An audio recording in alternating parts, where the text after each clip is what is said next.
La correspondance du président du Conseil présidentiel de transition, CPT, Fritz-Alphonse Jean, au Premier ministre, Alix Didier Fils-Aimé, est interprétée comme une dénonciation implicite de corruption et de manque de transparence au plus haut niveau de l'État. La lettre soulève des préoccupations sérieuses qui sont des indicateurs classiques de risque de corruption ou de mauvaise gestion grave. Voici pourquoi elle constitue une dénonciation: ignorance et manque d'accès à l'information. Le fait que le CPT ignore tout d'un dossier aussi crucial que le renouvellement du contrat avec CPS et qu'ils doivent demander les documents indique un manque de transparence délibéré ou une exclusion des instances de contrôle et de décision, ce qui est propice à la corruption. Renouvellement du contrat avec Caribbean Port Service, CPS, durée anormalement longue des contrats. La proposition de renouveler un contrat pour au-delà de 25 ans, soit 3 fois plus que la période normale de renouvellement de 9 ans, est un signal d'alarme majeur. Des contrats de cette durée peuvent être utilisés pour verrouiller des arrangements favorables à des parties spécifiques, contourner les processus de concurrence et potentiellement cacher des dessous de table ou des accords illégaux. La durée anormalement longue du contrat nécessite une justification rigoureuse. Il est crucial d'examiner les clauses de ce contrat, les raisons d'un tel renouvellement prolongé, l'historique des performances de CPS et l'existence d'une concurrence équitable pour éviter toute suspicion de favoritisme ou de corruption. L'absence d'informations préalables au CPT sur un dossier d'une telle importance est également préoccupante. Protection des intérêts de l'État haïtien dans le dossier CIOP SA Hôtel Oasis. Menace sur les actifs de l'État.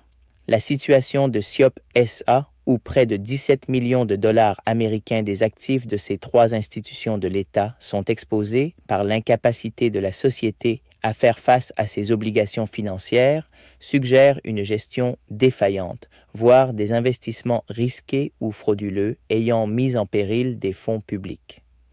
La défaillance financière d'une entité dans laquelle des institutions de l'État ont des investissements significatifs soulève des questions sur la diligence raisonnable exercée lors des investissements initiaux, la gestion des risques et la surveillance des actifs. Il est essentiel de déterminer les causes de cette situation, si des irrégularités ont eu lieu dans la gestion de CIOP SA et si des mesures adéquates sont prises pour protéger les fonds publics.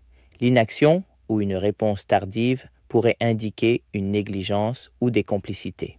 Système de production des passeports. Problème dans des services sensibles. L'impasse sérieuse dans le système de production des passeports, un document de sécurité nationale et la demande des dossiers d'appel d'offres indiquent des doutes sur l'intégrité et l'efficacité des processus d'attribution de marchés publics et de gestion opérationnelle. Contrat mal négocié ou de corruption dans le processus d'acquisition de services.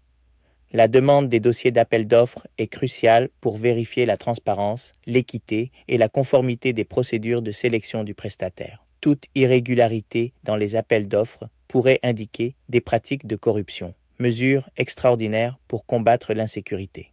Manque de redevabilité sur les fonds de sécurité.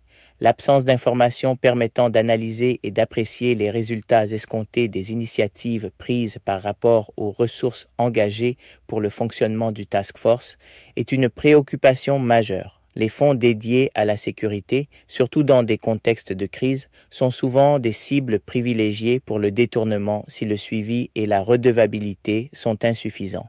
L'évaluation de l'efficacité et de l'efficience des dépenses par rapport aux résultats obtenus est fondamentale pour s'assurer que les fonds alloués à la sécurité profitent réellement à la population et ne sont pas détournés. Un manque de transparence sur l'utilisation des fonds et l'absence de résultats probants peuvent être des indicateurs de corruption. Lev Kanpe recommande une enquête de l'ULCC, UCREF, Transparency International et d'autres organismes indépendants contre la corruption. Pour chaque point soulevé, il est impératif de exiger la transparence totale, insister sur la fourniture immédiate de tous les documents et explications demandées. Tout délai ou réticence à fournir les informations doit être considéré comme un signal d'alerte supplémentaire. Mener des audits approfondis. Si les informations reçues ne sont pas satisfaisantes, des audits financiers et opérationnels indépendants devraient être lancés pour chaque dossier, en particulier pour le contrat CPS et les investissements dans SIOP SA. Vérifier la conformité des procédures. Pour le contrat CPS et le système de passeport, une vérification rigoureuse des procédures d'appel d'offres et de passation de marché est essentielle pour s'assurer du respect des lois et des meilleures pratiques en matière de gouvernance. Responsabiliser les acteurs. Identifier les responsabilités en cas de mauvaise gestion, de négligence ou de corruption. Des poursuites judiciaires devraient être envisagées si des preuves d'actes répréhensibles sont découvertes. Renforcer les contrôles internes, recommander la mise en place ou le renforcement des mécanismes de contrôle interne au sein des institutions étatiques pour prévenir de futures situations similaires et garantir une gestion saine des fonds publics. Communiquer au public, une fois les investigations menées, communiquer de manière transparente les résultats au public afin de restaurer la confiance et de démontrer l'engagement de l'État dans la lutte contre la corruption. Lewe-Kampé demande une vigilance accrue sur ces dossiers afin de protéger les intérêts de l'État haïtien et de garantir une utilisation responsable et intègre des ressources publiques. Konbi Lewe-Kampé est pour une transition crédible, dirigée par un président de transition et un premier ministre du consensus, s'inspirant du leadership de l'université, de la société civile, de la Cour de cassation et de la presse. Votre courage de vous exprimer est la première étape vers le changement, car ensemble, nous sommes forts. Avec foi et solidarité, Samuel Moreau, porte-parole, Kombit Lewe-Kampé. Transmettez ce message. La voix de chaque Haïtien compte. Partagez votre vision sur ces plateformes, Facebook, Instagram, X, TikTok de Kombit Lewe-Kampé. Merci